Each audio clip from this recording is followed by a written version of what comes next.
రీసెంట్‌గా 'P Hanumanthu' alias ఫన్‌మంతు. This is pure inspirational video like how Sameera did I'm still alive అని చెప్పి. ఈయన కూడా ఓపెనింగ్ అప్ ఫీ టాలీవుడ్ అని చెప్పి ఒక వీడియో చేసిండు. ఈ వీడియోలో each and every actor who is against him 1½ year కింద 2 ఇయర్స్ కింద ఈయనకు అగైన్స్ట్‌గా ఎవరైతే యాక్టర్స్ అందరూ పోస్టులు పెట్టి వీడియోస్ చేసిరో వాళ్ళందరికి అగైన్స్ట్‌గా ఈయన కూడా ఒక వీడియో చేసిండు. అప్‌లోడ్ చేసిండు. టు బి ఫ్రాంక్ ఆయన మాట్లాడింది 100% రాంగ్. ఎక్కడ ఆ చిన్న పాప గురించి వీడియో ఉంది కదా!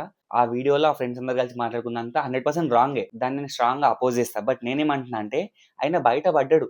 మనం కూడా మన బెస్ట్ ఫ్రెండ్స్ ఒక ముగ్గురు నలుగురితో కూర్చొని మాట్లాడుకుంటే ఒకానొక టైంలో ఇంతకంటే డార్క్ జోక్స్ మనం కూడా ఏస్తాం. ఇంతకంటే గలీజ్ జోకులేస్తాం మనం. జస్ట్ ఆయన బయట పడ్డాడు. మనం బయట పడలే. ఇండస్ట్రీలో ఆల్రెడీ చాలా మంది నాకు అగైన్స్ట్ ఉన్నారు. ఇంకా దొరికిండు కదా అని చెప్పి ఆల్మోస్ట్ ప్రతి ఒక్క యాక్టర్ ఎవరైతే ఈయన వల్ల సఫర్ అయ్యారో ఈ ప్రతి ఒక్క యాక్టర్స్ వచ్చేసి ఆయన పైన కేసులు వేయడం స్టార్ట్ చేసారు. ఇన్‌స్టాలో పోస్టులు పెట్టిర్రు, ట్విట్టర్‌లో పోస్టులు పెట్టిర్రు. అది ఎంత పెద్ద వైరల్ అయిపోయిందంటే మొత్తం తెలంగాణ వైస్‌గా మొత్తం స్ప్రెడ్ అయిపోయింది. ఆయన జైలుకెళ్లాల్సి వచ్చింది. ఇప్పటికి కూడా ఆయన ట్రయల్ మీద జైలుకెళ్లాల్సి వస్తుంది. జైలుకెళ్తూనే ఉన్నాడు. నేను అప్పుడప్పుడు మా ఫ్రెండ్‌తో మాట్లాడుతుంటా. ఆఫీస్‌లో నాకు మంచి ఫ్రెండ్ ఉన్నాడు. ఆయనతో ర్యాండమ్‌గా మాట్లాడుతుండే. అరే ఇంత చిన్న దానికి జైలుకి పంపిస్తారా అని చెప్పి మేము గట్టిగా నవ్వుకున్నాం. మనం గిట్ల మాట్లాడేది ఎవరైనా వినుంటే మనల్ని కూడా జైలుకి పంపిస్తారేమోరా అని చెప్పి నవ్వుకున్నాం. Because jokes are just jokes. జోక్స్‌కి పర్సనల్ లైఫ్‌కి సంబంధం లేదు. జస్ట్ బికాస్ వీడు అడల్ట్ కామెడీ చేస్తుండు, అడల్ట్ జోక్స్ చేస్తుండని చెప్పి డజంట్ మీన్ దట్ వాడు రియల్ లైఫ్‌లో వాడొక వుమనైజర్ అని చెప్పి, వాడొక పీడోఫైల్ అని చెప్పి కాదు. Jokes are just mean to entertain people అంతవరకే ఉండాలి. అది నీకు నచ్చలేదా దాన్ని అక్కడికి ఆపేసేయి, వదిలేసేయి.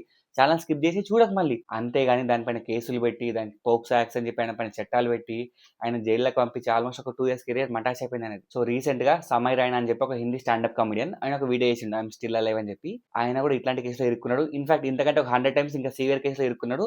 బయటకొచ్చి ఒక వీడియో చేసిండు. దాన్ని ఇన్స్పిరేషన్ తీసుకొని ఈ ఫన్‌మంత్ అని చెప్పి ఈయన కూడా వీడియో చేసిండు. ఈ వీడియోలో ప్రతి ఒక్క యాక్టర్‌ని ఏసుకున్నాడు. మెయిన్‌గా అయితే హైపర్ ఆదిని ఘోరంగా ఏసుకున్నాడు. ఆ డార్క్ కామెడీ చేస్తే జైల్లో వేస్తారు. మేము అది చెయ్యం కాబట్టి బయట ఉన్నాం అంతే. యాంకర్ పేరేంటో సౌమ్య. నువ్వు ఎంత సౌమ్య అయినా మా కన్ను పడితే సేమియానే. వార్డెన్ వందన ఇక్కడ. వందేనా రాశి గారి ఫలాల గురించి మాట్లాడుతున్నా. అది రాశి గారి ఫలాలు కాదు, రాశి ఫలాలు. ఈ హైపర్ ఆది వచ్చేసి ఆడియో ఫంక్షన్‌లో అయినా, ప్రీ రిలీజ్ ఈవెంట్స్‌లో అయినా ప్రతి ఒక్క స్టార్ హీరోకి డప్పు కొడతా ఉంటాడు. ఆయన అట్లే సర్వైవ్ అవుతుండు. ఒక్కసారైనా జబర్దస్త్ కామెడీ చూస్తే ఎంత అడల్ట్ కామెడీ అంటే అంత అడల్ట్ కామెడీ ఉంటది. But still he surviving. Just because ఆయనకి ఇండస్ట్రీలో ఒక సపోర్ట్ ఉంది. బికాస్ ఆఫ్ భజన వల్ల. ఇదే కాకుండా కార్తికేయ గుమ్మకొండ అని You wanted a roast and you wanted me to be the host. Sudheer బాబునైతే సూపర్ స్టార్ బావమరిది అని చెప్పి బతుకుతున్నాడని చెప్పి చాలా గట్టి సెటైర్ వేసిండు. Next cinema, why don't you try my Bava superhero? Oh, sorry. That's your entire career. Sai Dharam తేజ్‌ని కూడా ఘోరంగా వేసుకున్నాడు. సాయి ధరమ్ తేజ్ ఒక్కడే కాదు, మంచు విష్ణుని, మంచు మనోజ్‌ని, మంచు లక్ష్మిని, మోహన్ బాబుని ఇట్లా ప్రతి ఒక్కరిని ఏ ఒక్కరిని వదలకుండా చాలా సమానంగా వేసుకున్నాడు. అండ్ వీళ్ళందరినీ వేసుకుంటుండగా అని చెప్పి ఆయన 2 ఇయర్స్ కింద చేసింది రైట్ అయిపోదు. జస్ట్ బికాస్ నేను ఒక్కడినే కాదు, నాతో పాటు కొన్ని వందల మంది చేస్తున్నారు. జస్ట్ నేను బయటపడ్డా, మీరందరూ బయటపడలేదు. మీ పైన కనుక ప్రాపర్ ఫోకస్ పెడితే మీరు కూడా బయటపడతారని చెప్పి ఒక వీడియో చేసిండు. I am 100% agreeing with that guy.